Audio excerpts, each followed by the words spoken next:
Hello and welcome to this video lecture for the University of Connecticut's online course, Classics and Ancient Mediterranean Studies 1103, Classical Mythology. I'm Roger Travis, Associate Professor of Classics at the University of Connecticut, and whether you're enrolled in this course or not, I hope you enjoy the lecture and learn something about new ways of looking at classics and at myth. Thanks for watching. Now we get to talk about what's definitely the most famous part of the Odyssey, the part that stretches from Book 9 through Book 12, and which is sometimes called the Adventures of Odysseus and sometimes called the Epilogue. In this sense, epilogue just means an account or a story away from the main part of the story. And as we can see, Odysseus's tales of what happened to him in the time between Troy and arrival on Calypso's island are a story that exists outside of the main course of the story of the Odyssey, which makes it a little funny that these are the stories that everybody remembers, since they aren't actually part of the main story. And in fact, that's going to prove to be the key to the way that I want to look at them. It would be easy to look at them as the real myth of the Odyssey because they seem so much like folk tales and the things that we're accustomed to think of as mythic legends. But in fact, what I'm going to suggest is that they are there in the Odyssey to show us the way that Odysseus is able to manipulate his own story. And I'm going to suggest that the bards of the Odyssey wanted us to see in Odysseus's tales, Odysseus's supreme ability to manipulate his own kleos in order to get the kind of Nostos that he wants.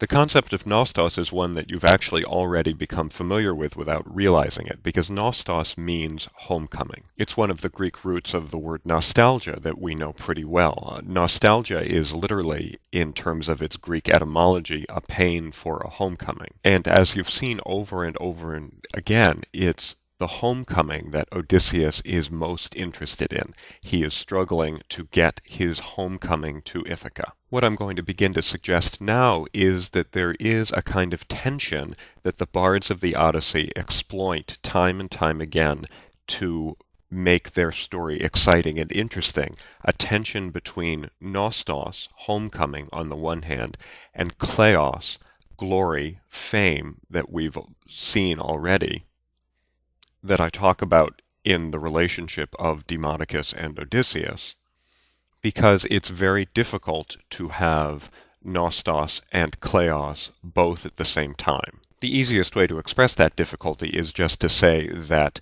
in order to be a traditional kleos hero, and here Achilles is the best possible example, in order to be a traditional kleos hero, you have to die. And if you die, obviously, you can't have your homecoming. That's the reason Odysseus runs into Achilles in the underworld. And when he meets Achilles in the underworld, he says, "Oh, Achilles, it's so good to see you. We thought you were the greatest hero in the whole world, and now you've got lots and lots of honor. Aren't you happy?" And Achilles says to him, "Odysseus, never try to console me for dying."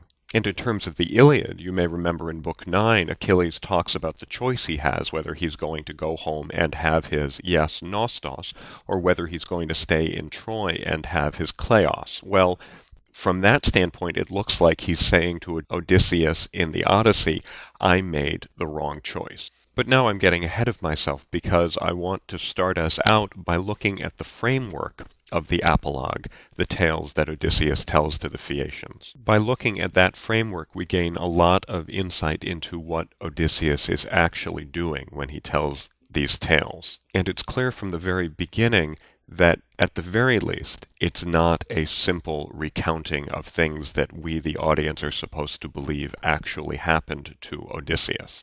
Later on, I'm going to show you my evidence for why I think one very valid interpretation of the tales is that Odysseus is in fact lying about almost everything. But we don't have to go that far. The farthest I think we absolutely need to go, though, is to see Odysseus as a storyteller. This is how Odysseus answers Alcinous's request for information at the very beginning of Book 9, starting with line 2. O great Alcinous, preeminent among all people, surely indeed it is a good thing to listen to a singer such as this one before us, who is like the gods in his singing, For I think there is no occasion accomplished that is more pleasant than when festivity holds sway among all the populace, and the feasters up and down the houses are sitting in order and listening to the singer, and beside them the tables are loaded with bread and meats, and from the mixing bowl the wine steward draws the wine and carries it about and fills the cups. This seems to my own mind to be the best of occasions. So what's he doing here? He is fulfilling his end of the kleos bargain with Demodocus. He's already started saying, this is a great singer, this is a great occasion. The neat thing, though, is that he then moves on from there in an unexpected direction. Listen to what he says next. And here we're at line 12 of Book 9. But now your wish was inclined to ask me about my mournful suffering, so that I must mourn and grieve even more. What then shall I recite to you first of all, what leave till later? Many are the sorrows the gods of the sky have given me. Now first I will tell you my name, so that all of you may know me, and I hereafter, escaping the day without pity, be your friend and guest, though the home where I live is far away from you. I am Odysseus, son of Laertes, known before all men for the study of crafty designs, and my fame goes up to the heavens. Do I even need to tell you that the word that Odysseus uses here in Greek, the word that's translated fame, is kleos? Two things to point out here. The first one is that even though Odysseus fulfills his end of the bargain and gives Demodocus some kleos by saying that Demodocus is a wonderful singer and the singing occasion is a wonderful occasion, nevertheless he then says, you were having so much fun, but now this is what you really want. Meaning, I, Odysseus, am the main event. Demodocus may be a good singer, but I'm what really is important here, and when I go on to tell you my story, it's going to be the story you really want, and not just the story that Demodocus was saying before. There's an element here of, well, I'm Odysseus, I was there. I have real adventures to tell, whereas this guy is a bard. But there's another element, and this is the second thing I want to bring out. There's another element that has to do with what shall I recite first of all, what leave till later? Well, if he were just going to tell the true story, he would start at the beginning and go to the end. But the fact that he is shaping the narrative and thinking about how he's going to order things indicates, I think, that the bard's audiences would have realized that Odysseus was behaving like a bard, like a storyteller who is able to manipulate time in the course of the story. It's very much worth noting that the Odyssey was renowned from ancient times for what's sometimes called its complex flashback technique. Remember that this epic does not, like the Iliad, start at the beginning and go to the end. Instead, the Odyssey starts at one place, it proceeds, it shifts over to Odysseus, it brings Odysseus to Phaeacia, it has Odysseus tell the story of his wanderings, and only then does it go forward with its narrative.